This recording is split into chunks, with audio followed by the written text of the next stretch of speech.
La segunda Pascua, primera parte. Shalom, queridos Javerim. Mi nombre es Isaac Ben-Naor y me gustaría compartir con ustedes algunas reflexiones sobre la segunda Pascua, lo que en hebreo se conoce como Pesach Sheni.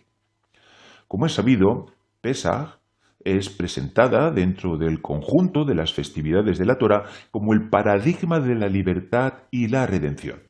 Resulta muy significativo que esta celebración posea una peculiaridad de la que carecen el resto de festivales sagrados, la existencia de un Pesach Sheni, de una segunda Pascua, tal y como fue dicho. En el mes segundo, a los 14 días del mes, entre las dos tardes, la celebrarán con ácimos, matzot y con hierbas amargas, marorim. Lo comerán. Números Bemidbar 9:11. La razón por la cual se instituyó la segunda Pascua nos parece también muy significativa, pues fue declarada a partir de una iniciativa del pueblo, como está escrito.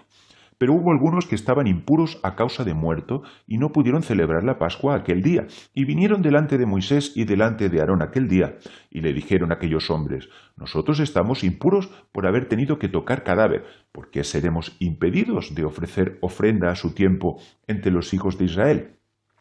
Y a este requerimiento del pueblo Dios contestó con la siguiente ordenanza: cualquiera de vosotros o de vuestros descendientes que esté inmundo por causa de muerto o esté de viaje lejos, celebrará la Pascua al Eterno, en el mes segundo, a los 14 días del mes. Números Bemidbar 9, del 6 al 11. ¿Qué tipo de impureza inhabilitaba para celebrar la primera Pascua? Según el propio texto bíblico nos declaraba por causa de muerto, y también se expone una segunda razón, o que esté de viaje lejos. Y al respecto enseñan los sabios. Podría creerse que la segunda Pascua solo la hacen los impurificados por cadáver y los alejados por un viaje. ¿De dónde se toma que también la celebran los atacados de flujo, los leprosos y los que copulan con menstruosas? De lo que dice el versículo: todo hombre. Números Bemidbar 9:10. Y no hay contradicción. Una concuerda con Rabbi Yossi y la otra con los rabíes Yehudá y Shimeón. Estamos citando Pesajim 93a.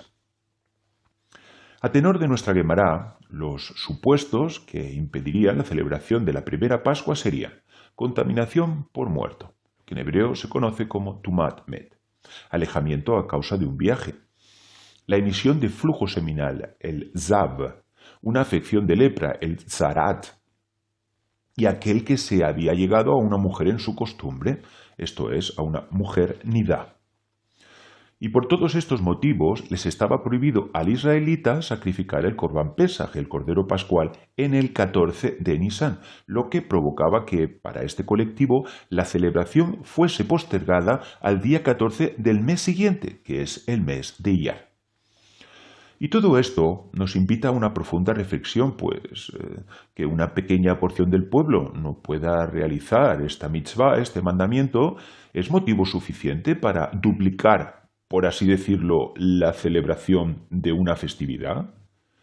Y esta circunstancia nos lleva a una pregunta pues casi retórica. ¿Por qué no aplicar la misma regla al resto de las festividades? ¿O por qué esperar todo un mes para celebrarla? ¿No bastaría con conceder el tiempo necesario para que la persona impura completase su proceso de purificación? Por ejemplo, tanto el Metzorá, el leproso, como el Zav, el que padece flujo, requerían de 7 días para su purificación y no de un mes completo. Y sobre esto puede leer respectivamente Levítico Baikra 14:8 y 15:13. Además, vemos como las leyes que rigen la celebración del segundo Pesach son muy diferentes a las del primero, como también dijeron los sabios. ¿En qué se diferencia la primera Pascua, el Pesach Harishon, de la segunda Pascua, el Pesach Sheni? En la primera rigen las prohibiciones: no se verá leudado, Hametz, según es citado en Éxodo Shemot 12:19, y no se hallará, Deuteronomio Devarim 16:4. Y en la segunda puede haber en la casa a la vez leudado y también ácimos, Hametz u Matzah. En el primero deben recitarse las alabanzas, el Halel, y cuando se come el Corbán Pesaj, y en el segundo no es preciso. Pesajim 95a.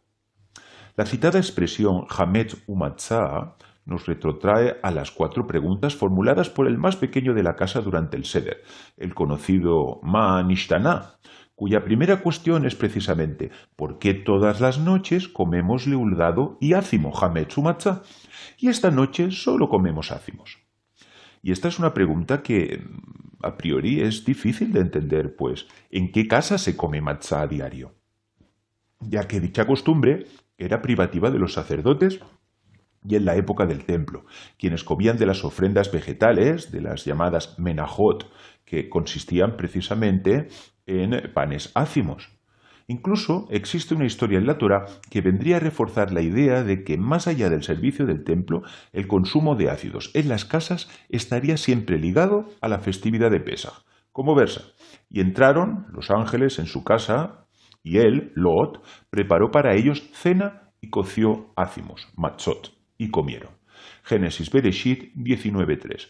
Y sobre esta misteriosa aparición de los ácimos, de los matzot, Rashi nos explica mediante una enigmática declaración: era la Pascua, Pesach Hayá.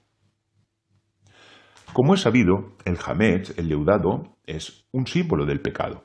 Yeshua lo comparó con la hipocresía. Sobre esto puede leer Lucas Nakai 12:1. Pues de la misma forma que la levadura infla la masa del pan, haciéndolo parecer más grande de lo que en realidad es, así los hipócritas intentan dar una imagen sobredimensionada de su virtud. Los sabios vincularon la levadura con el mal instinto, con el Yetzer Hará, y también con el otro lado, con la llamada Sitra Ahara. Y sobre esto puede consultar muchos textos, entre otros Zohar Tetzaveh 182a.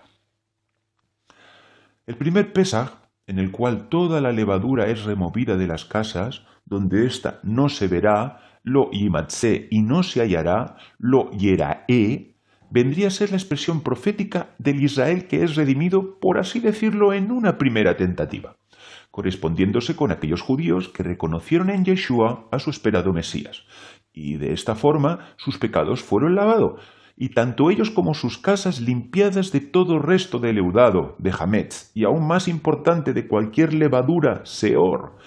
Este sería el Israel que celebró la redención a su tiempo, como también dijeron los profetas: yo, el Eterno, a su tiempo, de Itá, me apresuraré, a Jishena.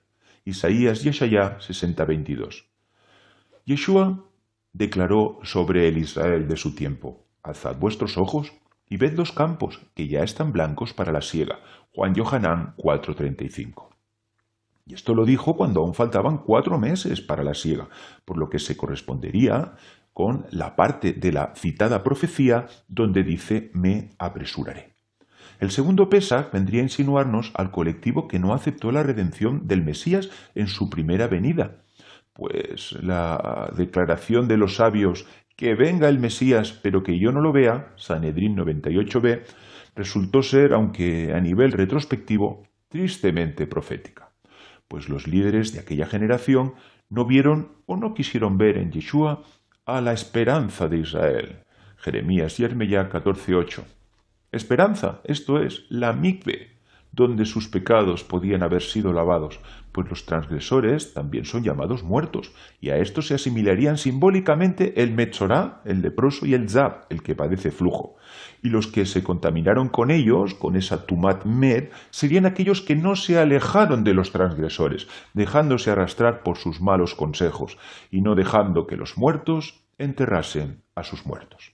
Por su parte, los que se hallaban lejos a causa de un viaje, sería ese colectivo que con sus labios me honra, pero su corazón está lejos de mí, y su temor de mí no es más que mandamientos de hombres que les han sido enseñados. Isaías Yeshayá 29:13.